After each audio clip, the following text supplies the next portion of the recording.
নমস্কাৰ বন্ধু বান্ধৱীসকল, good evening to everyone.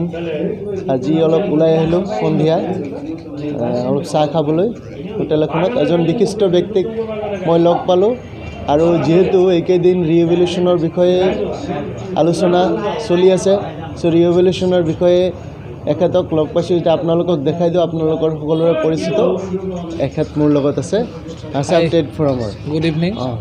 আচ্ছা, গুড ইভিনিং। আপোনাক অলপ মই সুধিব বিচাৰোঁ যে ৰিভলিউশ্যন সম্পৰ্কে আপুনি ভিডিঅ' বনাই আছে বহুত দিন ধৰি আৰু ময়ো বনাই আছোঁ, আৰু আপোনাক মই এই চান্সতে মই অলপ সুধিব বিচাৰোঁ যে আজি যিটো আপডেট আছিলে আজি ৰিভলিউশ্যন লৈ, তাৰমানে সকলোৱে ভাবি আছে যে কি হ'ব নহ'ব, আপুনি অলপ কৈ দিয়কচোন।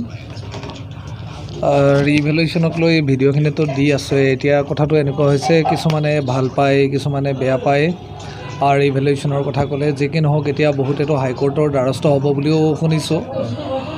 মোৰ কথাখিনি আপুনি নিশ্চয় পায়ে আছে। মোৰ গোটেইখিনি ভিডিঅ'ত এটাই কৈ আছোঁ যে ন্যায় পাব লাগে প্ৰত্যেকে। গতিকে ডাইৰেক্টলি যিসকলে হাইকোৰ্টলৈ যোৱাৰ সিদ্ধান্তটো লৈছে, মোৰ ইমান এটা ভাল লগা নাই। কাৰণ ৰিভলিউশ্যন বুলি কওঁতে কমিটিৰ ৰিপৰ্টটো বৰ্তমান ছেবাৰ ওচৰতে আছে নে চৰকাৰৰ ওচৰলৈ গৈছে, আমাৰ সেইটো বিষয়বস্তু নহয়। কথাটো হ'ল যে ন্যায় পাব লাগে, যিখিনি নম্বৰ পাব লগা কেণ্ডিডেট আছে পাব লাগে। গতিকে সেইখিনিৰ কাৰণে চৰকাৰৰ ওচৰতো যদি গৈছে ফাইলটো, যিখিনি সময় ছেবাক লাগে, গতিকে সেইখিনি ৱেইট কৰি তাৰ পিছত ডিচিশ্যন ল'লে সকলোৰে ভাল বুলি মই ভাবোঁ। বিশেষ নকওঁ। Thank you. ধন্যবাদ থাকিল, বহুত বহুত ধন্যবাদ। মূল্যৱান কথা এখেতে ক'লে। চ' আপোনালোকৰ হৈ মই এই কথাখিনি সুধিলোঁ, মোৰো ভাল লাগিল যে আমি দুয়ো একেটা বিষয় লৈ আলোচনা কৰি আছোঁ, ভিডিঅ' বনাই আছিলোঁ। চ' আপোনালোকৰ লগত শ্বেয়াৰ কৰিলোঁ। সকলোৱে ভালে থাকক।